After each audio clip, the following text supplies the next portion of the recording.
Hello बच्चों, आज मैं लेके आया हूँ आपके सामने अपना नेक्स्ट वीडियो। जैसा कि हमने लास्ट लेक्चर में डिस्कशन किया था व्हाट इज अकाउंटेंसी, आज हम उसके आगे कुछ डिस्कस करने वाले हैं। देखो, क्लास 11th की या क्लास 12th की या जितनी भी अकाउंटेंसी आज हम पढ़ रहे हैं वो सारी बेस्ड है डबल एंट्री सिस्टम। किस पर बेस्ड है? Double entry system. Double entry system basically double entry system based accounting के लिए हम थोड़ा सा पीछे जाते हैं। अगर याद हो तो पहले के जमाने में लोग रिकॉर्ड कैसे रखा करते थे। पहले के टाइम पर लोग अपना रिकॉर्ड बनाया करते थे। भाई एक नॉर्मल सी बुक, मान लो किसी राम का हमने रिकॉर्ड रखना था, तो भाई राम ने जितने का माल हमसे खरीदा होता था उसको हम उसके रिकॉर्ड में सपोज 5,000 रुपए का हमने उसको उधार बेचा, उसकी बुक में लिख लेते थे 5,000। बाद में उसने 2,000 रुपए दिया तो हम माइनस कर देते थे और जितना बचता था उसको क्या लिख देते थे? बैलेंस। कुछ ऐसे ही हम रिकॉर्ड रखा करते थे। बट थोड़ा टाइम बीतने के बाद जब हमारी अकाउंटेंसी मॉडर्न होने लगी तो बोला गया कि भाई रिकॉर्ड रखने का ये तरीका कुछ सही नहीं है। यानी कहा गया अनफॉर्चुनेटली कि इस तरह से रिकॉर्ड इलिटरेट लोग रखते हैं और ऐसे रिकॉर्ड को बोला गया कि ये पूरी तरह से सही नहीं है। इस तरह के रिकॉर्ड्स हम पढ़े लिखे लोगों के लिए नहीं बने हैं। तो उसीलिए एक इटालियन साइंटिस्ट पैदा हुए जिनका नाम था लूका पेसियोली। क्या नाम था? लूका पेसियोली। लूका पेसियोली एक ऐसे इटालियन साइंटिस्ट पैदा हुए जिन्होंने डिराइव किया double entry system. Double entry system में उन्होंने बताया कि भाई ये तरीका पूरी तरह से क्या है? गलत। उन्होंने कहा किसी भी चीज को रिकॉर्ड करने के लिए, यानी किसी भी अकाउंटिंग ट्रांजैक्शन को, किसी भी अकाउंटिंग ट्रांजैक्शंस को रिकॉर्ड करने के लिए उन्होंने बोला कि ट्रांजैक्शन के दो पार्ट कर दीजिए। किसी भी अकाउंटिंग ट्रांजैक्शन को रिकॉर्ड करने के लिए उन्हें दो पार्ट में फैक्टराइज कर दीजिए। पहला पार्ट बन गया हमारा डेबिट और दूसरा पार्ट हमारा बन जाएगा क्रेडिट। उन्होंने बोला कि भाई किसी भी ट्रांजैक्शन को रिकॉर्ड करने का सबसे सही तरीका क्या है कि ट्रांजैक्शन के दो पार्ट कर दिए जाएंगे, जो कि पहला कहलाएगा डेबिट और दूसरा क्या कहलाएगा? क्रेडिट। पर बुक ऑफ अकाउंट्स में जब हम डेबिट को पूरा डेबिट नहीं लिख के D/R लिखते हैं और क्रेडिट को लिखते हैं CR। क्लियर अभी बात? यानी आज की जो हम अकाउंटेंसी पढ़ने वाले हैं वो पूरी तरह से किस पर बेस्ड है? डबल एंट्री सिस्टम पर। Clear? Basically double entry system क्या होता है ये मैंने बता दिया। डबल एंट्री सिस्टम के फाउंडर कौन थे वो मैंने बता दिया। अब क्वेश्चन ये अराइज होता है कि हम डबल एंट्री सिस्टम से चीजों को आगे हैंडल कैसे करेंगे। भाई सीधी सी बात है, तो डबल एंट्री सिस्टम को चलाने के लिए आपकी बुक्स में कुछ रूल्स बनाए गए हैं। आपकी बुक में कुछ रूल्स बनाए गए हैं जो मैं आपको बताता हूं। Golden rules. Double entry system को चलाने के लिए हमें किनकी जरूरत पड़ने वाली है? गोल्डन रूल्स की।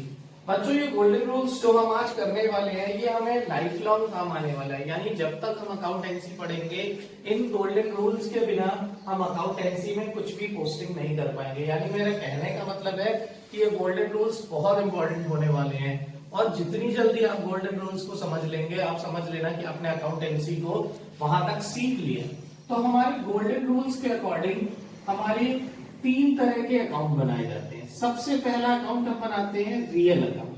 कौन सा अकाउंट बनाते हैं? Real account. दूसरा अकाउंट हम बनाते हैं अपना पर्सनल अकाउंट। कौन सा? Personal account. Personal account. तीसरा और लास्ट हम बनाते हैं नॉमिनल अकाउंट। कौन सा अकाउंट बनाते हैं? Nominal account. यानी इस गोल्डन रूल के अंडर में हमें 3 तरह के अकाउंट पढ़ने हैं, रियल अकाउंट, पर्सनल अकाउंट और नॉमिनल अकाउंट। देखो जैसा मैंने बताया कि डबल एंट्री सिस्टम में हर चीज के कितने पार्ट होने वाले? 2। तो ठीक उसी तरह जो भी रूल बनाया गया है वो भी 2 पार्ट्स में डिवाइडेड है। सबसे पहले हम रियल अकाउंट की बात करते हैं। तो रियल अकाउंट कहता है debit what's comes in. Debit what's comes in, ठीक है। और ये साथ में कहता है कि credit what's goes out. Goes out, ठीक है। इसी तरह से हमारे पर्सनल अकाउंट के भी 2 पार्ट हैं। पर्सनल अकाउंट कहता है debit the receiver, debit the receiver and credit the giver. उसी तरह से हम आ जाते हैं नॉमिनल अकाउंट पे। नॉमिनल अकाउंट भी ऐसे बोलता है, कहता है कि debit all expenses and loss and credit all income and gains. Clear होगी बात? तो ये है इन तीनों अकाउंट के रूल। देखिए पढ़ने में बड़ा इजी होता है। अगर रियल अकाउंट को पढ़ने की बात करूं तो आप कैसे पढ़ोगे, debit what comes in and credit what goes out. अब सबसे इंपॉर्टेंट चीज है कि हम आइडेंटिफाई करेंगे कैसे कि कौन सा रियल अकाउंट है, कौन सा पर्सनल अकाउंट है और कौन सा नॉमिनल अकाउंट है। तो आइए मैं सबसे पहले रियल अकाउंट की बात करता हूं। देखिए रियल अकाउंट का मतलब होता है, ऐसी 3 ट्रिक्स मैं आपको बताऊंगा जिसके थ्रू आप रियल अकाउंट को हमेशा याद रखोगे। ऐसी कोई भी चीज जो हमारे लिए एसेट हो, टेंजेबल नेचर की हो और लिक्विड कैश में कन्वर्टेबल हो, वो हमेशा रियल अकाउंट होगी। क्या 3 क्वालिटी मैंने बताई? ऐसी कोई भी चीज जो हमारे लिए एसेट हो, लिक्विड कैश में कन्वर्टेबल हो और अरे बोलिए, लिक्विड कैश में कन्वर्टेबल हो और टेंजेबल हो नेचर की। जैसा मैंने बताया कि ऐसी कोई भी चीज जो हमारे लिए एसेट्स होती है, लिक्विड कैश में कन्वर्टेबल होती है, वो सारी चीजें हमारे लिए क्या होने वाली है? Real account. बेसिकली अगर मैं एसेट्स को समझाऊं तो भाई आपके पास घर है वो आपकी एसेट, आपके पास कार है वो आपकी एसेट, ठीक है। तो ऐसी कोई भी चीज जो आपके लिए एसेट होगी वो क्या होगी? Real account. मैं कुछ एग्जांपल्स ले लेता हूं। एग्जांपल्स में भाई सबसे पहले कैश। भाई कैश तो हमारी एसेट्स होती है, साथ ही साथ machinery, furniture, land etcetera.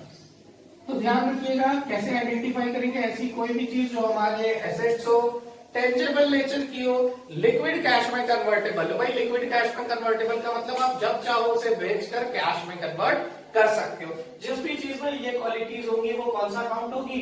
Real account. Clear? अब हम आ जाते हैं पर्सनल अकाउंट की तरफ। देखो जैसा कि इसका नाम ही है पर्सनल, तो अगर पर्सनल को थोड़ा सा मैं और ज्यादा क्लियर करूं तो निकल के आएगा पर्सन। क्या निकल के आएगा? पर्सन। यानी कहते हैं the account which is belongs to be a person is known as personal account. जब भी हम किसी पर्सन की बात करते हैं, किसी ग्रुप की बात करते हैं या किसी ग्रुप ऑफ इंस्टीट्यूशन की बात करते हैं तो वो हमेशा किस कैटेगरी में आने वाला है? पर्सनल अकाउंट की कैटेगरी में आने वाला है। ठीक है। इसमें जो एग्जाम्पल हम ले लेंगे, जैसे किसी इंडिविजुअल पर्सन का अकाउंट, सपोज राम का अकाउंट पर्सनल होगा, राम्स अकाउंट। कोई श्याम है उसका अकाउंट पर्सनल होगा, श्याम्स अकाउंट। ठीक है भाई। स्कूल्स वगैरह जो होते हैं वो एक इंस्टीट्यूशन होते हैं, उनका अकाउंट भी क्या होगा? पर्सनल होगा, स्कूल अकाउंट्स। बैंक भी क्या है? ऑटोनॉमस बॉडी होती है, उसका अकाउंट भी क्या हो जाएगा? वो भी पर्सनल की क्राइटेरिया में आएगा। क्लियर होगी बात? एक्सेट्रा। अब लास्ट में हमारे पास क्या बचा? लास्ट में हमारे पास बचता है नॉमिनल अकाउंट। भाई नॉमिनल का मतलब होता है, बिजनेस में मैंने रियल को अलग कर दिया और पर्सनल को अलग कर दिया। अब रियल और पर्सनल को अलग करने के बाद बिजनेस के पास जितने भी एक्सपेंसेस होते हैं, ठीक है भाई, बिजनेस चला रहे हो, इलेक्ट्रिसिटी बिल दोगे, रेंट दोगे, टेलीफोन एक्सपेंस करोगे, स्टाफ को सैलरी दोगे, कुछ भी दोगे, या जितनी भी इनकम होगी भाई सेल करोगे। बेसिकली अगर हम सेल करेंगे नहीं तो इनकम कहां से आएगी? तो जितनी भी इनकम होगी और जितने भी एक्सपेंसेस हम बिजनेस में करेंगे वो सारे किस अकाउंट के हेड में आने वाले हैं? नॉमिनल के हेड में आने वाले हैं बच्चों। तो यहाँ पर एग्जांपल ले लो भाई, परचेज करना मतलब पता है ना, गुड्स को खरीदना, एक्सपेंस है यानी नॉमिनल है, सेल्स यानी बेचना, इनकम है यानी नॉमिनल है, ठीक है, रेंट देना एक्सपेंस है नॉमिनल है, सैलरी देना है एक्सपेंस है नॉमिनल है, कमीशन देना एक्सपेंस है नॉमिनल है।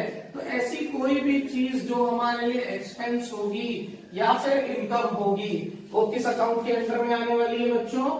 नॉमिनल के अंडर में आने वाली है। क्लियर होगी बात? देखो मैंने रियल, पर्सनल और नॉमिनल तीनों अकाउंट को इसीलिए क्लियर किया है और एग्जांपल भी दिया है। देखो चीजों को बेहतर समझने के लिए थोड़ा प्रैक्टिस करना पड़ेगा, क्योंकि रियल, पर्सनल, नॉमिनल हमने पहली बार में पढ़ रखे हैं।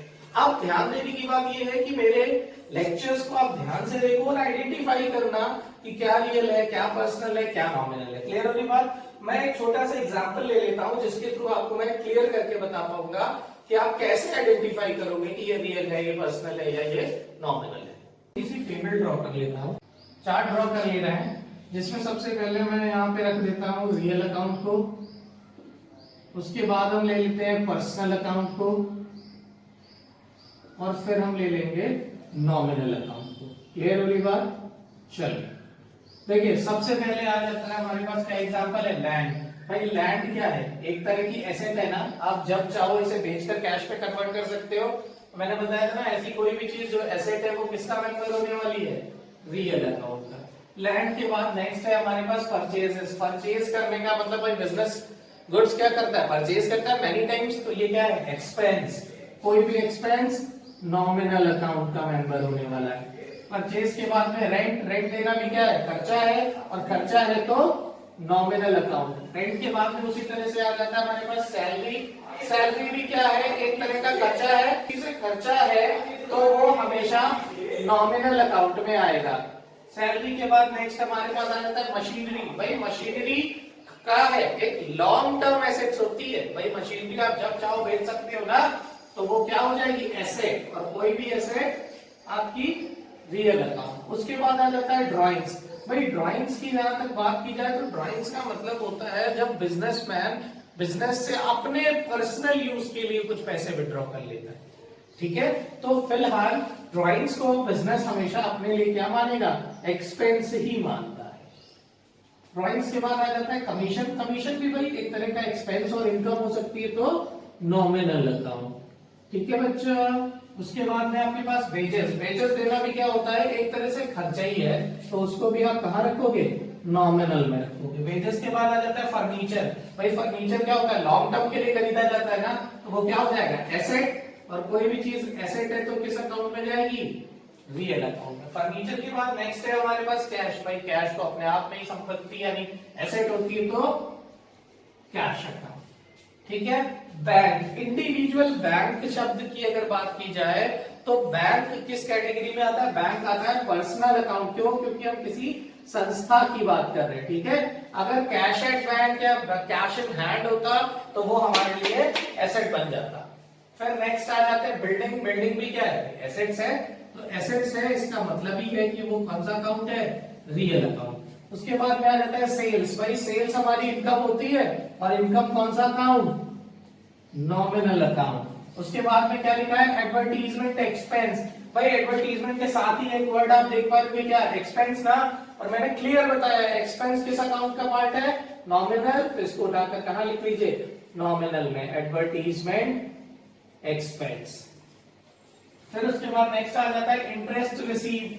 भाई किसी से इंटरेस्ट का पैसा रिसीव कर रहे हो, इनकम हुई। और इनकम और एक्सपेंस दोनों ही कहां रिकॉर्ड करते हो आप? नॉमिनल में, यानी यहां पर लिख लो इंटरेस्ट रिसीव्ड। उसके बाद में नेक्स्ट है हमारे पास रोहन अकाउंट। रोहन क्या है? एक पर्सन है ना, और मैंने कहा था कोई भी पर्सन अगर अपना अकाउंट रखता है तो वो किसके अंडर में आएगा? पर्सनल, यानी यहां पर आ जाएगा रोहन अकाउंट। आई होप कि आपको इस चीज से थोड़ा मदद मिले, और ध्यान से इस वीडियो को देखिए और प्रैक्टिस करिए। क्यों? क्योंकि अगर आपको गोल्डन रूल्स नहीं क्लियर हुए तो अकाउंटेंसी आपको परेशान करेगी। और मैं इतना ही कहना चाहता हूं कि गोल्डन रूल्स का जो कॉन्सेप्ट है वो बहुत ही इंपॉर्टेंट है अकाउंटेंसी के लिए। बार बार देखिए, बार बार प्रैक्टिस करिए, और साथ ही साथ मेरे चैनल को सब्सक्राइब जरूर करिए और बेल आइकन को प्रेस करिए, जिससे कि जब भी मैं आपके लिए नया वीडियो लेकर आ सकूं तो आप उसे जल्दी से जल्दी देख पाओ। Thank you.